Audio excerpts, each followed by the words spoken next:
రామ్టాక్కి తిరిగి స్వాగతం. లడక్ కేంద్రపాలిత ప్రాంతం ఇప్పుడు 2019 ఆగస్టు 5న మోడీ ప్రభుత్వం ఇచ్చినటువంటి బహుమతి కానుక లడక్కి కేంద్రపాలిత ప్రాంతం కావటం.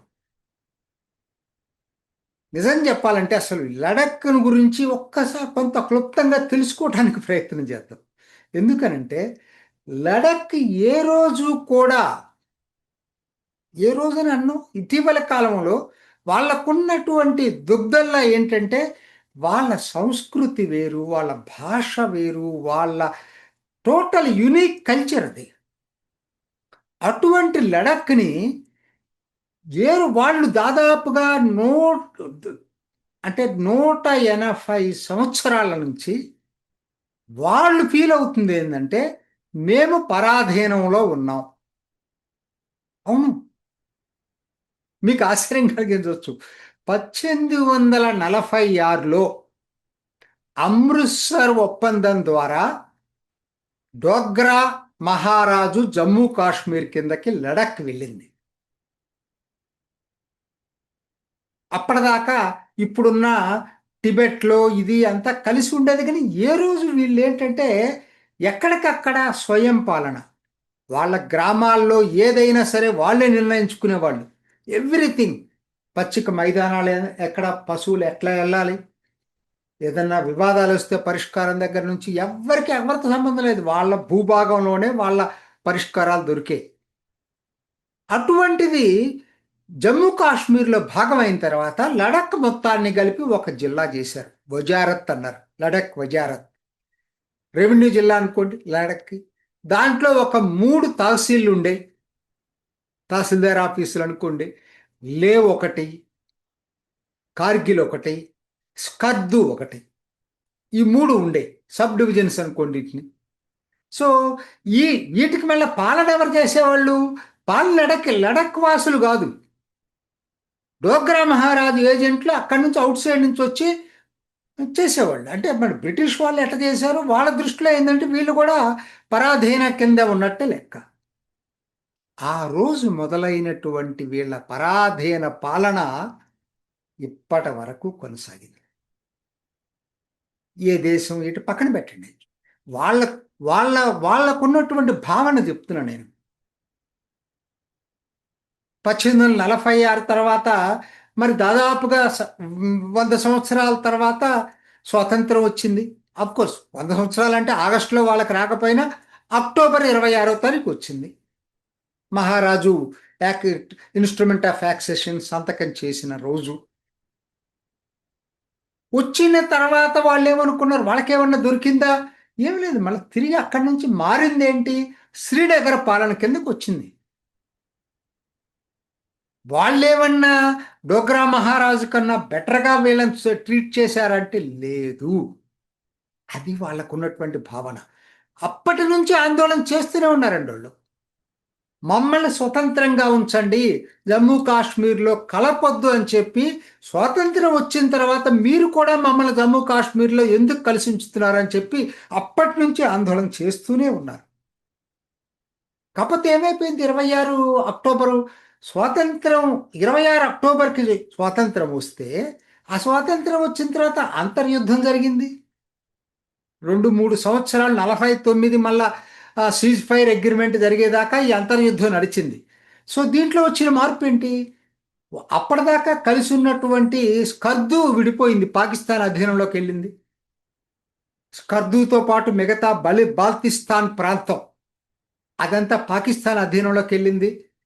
ఆ తర్వాత పాకిస్తాన్లో ఉన్న నార్త్ ఇంకొక జమ్మూ కాశ్మీర్లో ఉన్న కొన్ని ప్రావిన్సెస్, జిల్జిట్ ప్రావిన్సు, హంజా ప్రావిన్సు, ఇంకా కొంత ప్రాంతాలు, కారకోరం, ఆ చుట్టుపక్కల ప్రాంతాలు, ఇవన్నీ కూడా కలిపి తర్వాత పాకిస్తాన్ అధీనంలో ఉన్నాయి. వీటన్నిటినీ కలిపి ఒక అడ్మినిస్ట్రేటివ్ యూనిట్ కింద పాకిస్తాన్ తీసుకొచ్చింది. దాన్నే అప్పుడు నార్థర్న్ ఏరియాస్ అని పిలిచారు. ఇప్పుడు దాన్ని జిల్జిట్ బాల్తిస్తాన్ అంటున్నారు.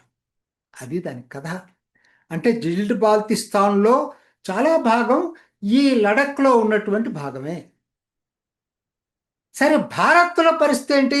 సరే అదే అయిపోయింది. దాని గురించి ఇప్పుడు మనం తర్వాత ఇంకోసారి మాట్లాడుకుందాం. భారత్లో ఉన్నటువంటి భాగంలో కూడా ఇదే భావన వాళ్ళకి ఏంటంటే, మేమేంటి శ్రీనగర్ వీళ్ళు షేక్ అబ్దుల్లా పరిపాలన కింద ఉండటం ఏంటి, లేకపోతే ఇంకొకరి పరిపాలన కింద ఉండటం ఏంటి, మాకు మేము ఎందుకు పరిపాలన చేసుకోలేమని పెద్ద ఆందోళన నడిచినాయి. స్వయం పాలన కావాలి, కేంద్ర పాలిత ప్రాంతంగా చెయ్యండి అని చెప్పి ఆందోళనలు నడిచినాయి.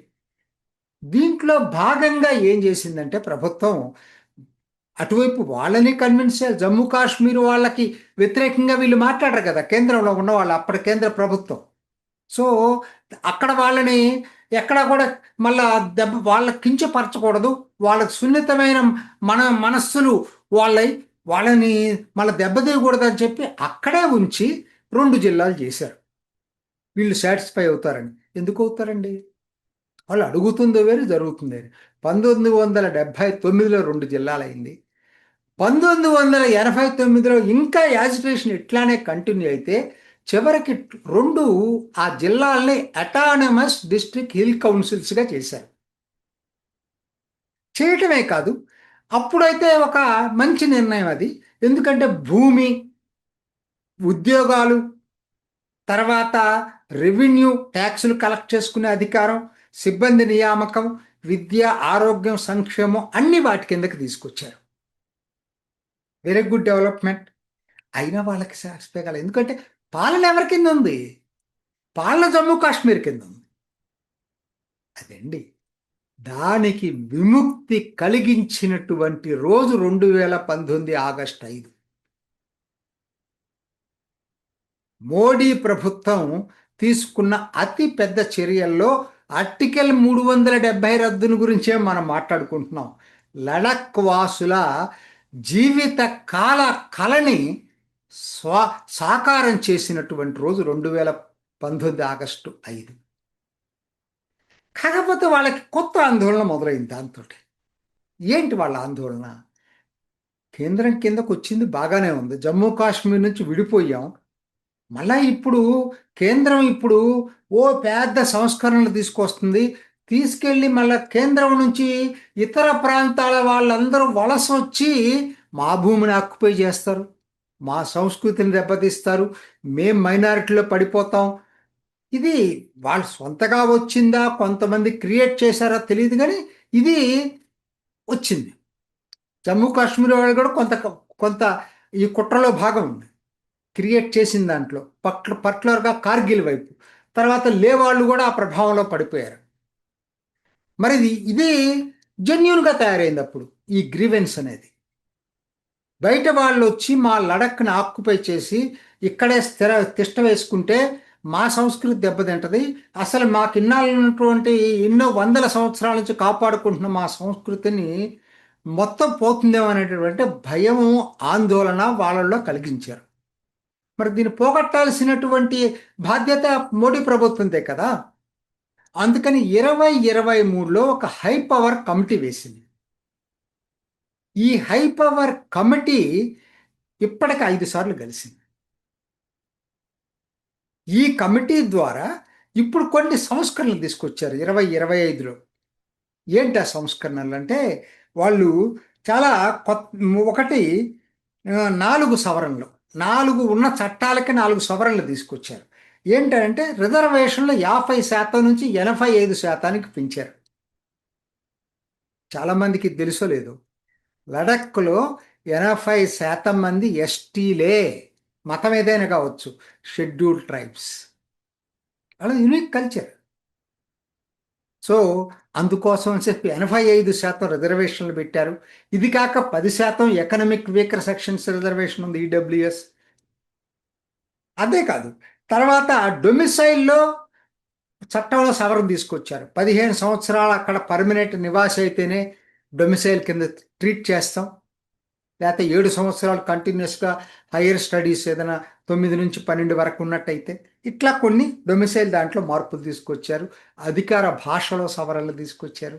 ఇంగ్లీష్, హిందీ, ఉర్దూతో పాటు వాళ్ళ భాషలు బోటి, పుర్గి అధికార భాషలుగా గుర్తించారు. ఇంకా కొన్ని భాషలు, స్థానిక భాషల్ని ప్రోత్సహిస్తామని చెప్పి రాసుకున్నారు.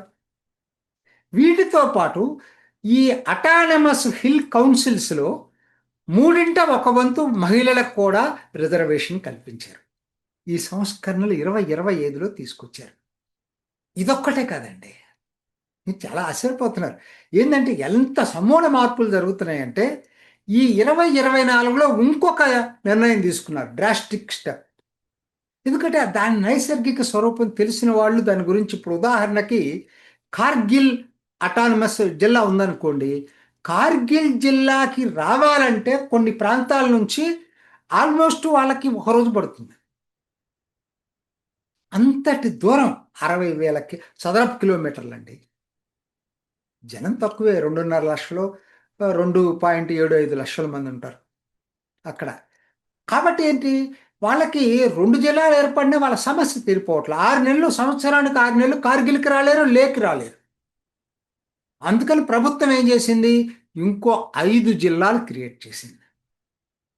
లే నుంచి 3, షామ్, నుబ్రా, చాంగ్థాంగ్, అట్లానే కార్గిల్ నుంచి జస్కర్, ద్రాస్, అంటే మొత్తం 7 జిల్లాలను చేసింది.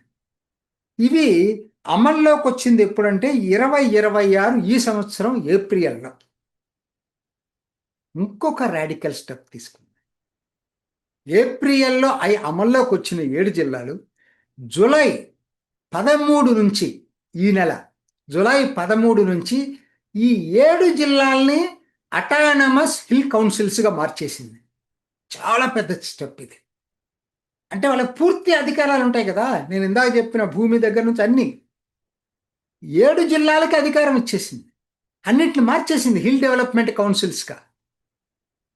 7 జిల్లాలు అంటే ఏంటి, ఎక్కడికక్కడ స్వయం పాలన. భారత్లో మొట్టమొదట ఈ ప్రయోగం చేస్తున్నదే లడాఖ్లో.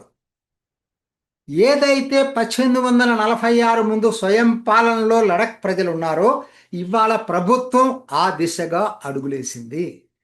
మొట్టమొదటిసారి వాళ్ళు స్వాతంత్ర గాలిని పీల్చుకుంటున్నారు, వాయువులను పీల్చుకుంటున్నారు, స్వతంత్ర వాయువుల్ని. ఇవాళ జమ్మూ కాశ్మీర్ తో సంబంధం లేదు, కేంద్రంతో సంబంధం లేదు.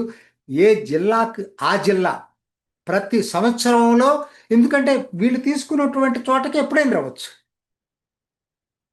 అదొక్కటే కాదండి, ఇంకా కూడా రాబోతున్నాయి. రేపు జూలై 31వ తారీఖు 6వ హై పవర్ కమిటీ మీటింగ్ ఉంది.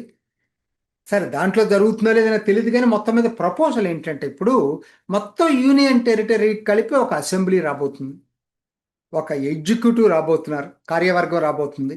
సో అంటే 3 tier step: panchayat, hill council, hill development council, తర్వాత స్టేట్, అదే యూటీ అసెంబ్లీ. 3 టైర్ సిస్టమ్ రాబోతుంది. దేశంలోనే మొట్టమొదటిసారి ఇంత ఈ లెవెల్లో ప్రయోగం జరుగుతుంది. 180 సంవత్సరాల తర్వాత లడక్ వాసులు స్వాతంత్ర వాసనలు అనుభవిస్తున్నారు. ఇది మోడీ ఇచ్చినటువంటి కానుక వాళ్ళకి. అవునా కాదా? ఇది ఈనాటి రామ్ టాక్. ఇంకొక ఎపిసోడ్లో మళ్ళీ కలుసుకుందాం. నమస్తే. చూసారు కదండి, మరి ఈ వీడియో కనుక మీకు నచ్చినట్లయితే ఒక లైక్ కొట్టేసి మీ అభిప్రాయాన్ని కూడా కామెంట్ బాక్స్లో తెలియజేస్తూ ఇలాంటి ఇంట్రెస్టింగ్ అప్డేట్స్ కోసం మా ఛానల్ని సబ్స్క్రైబ్ చేసుకోండి.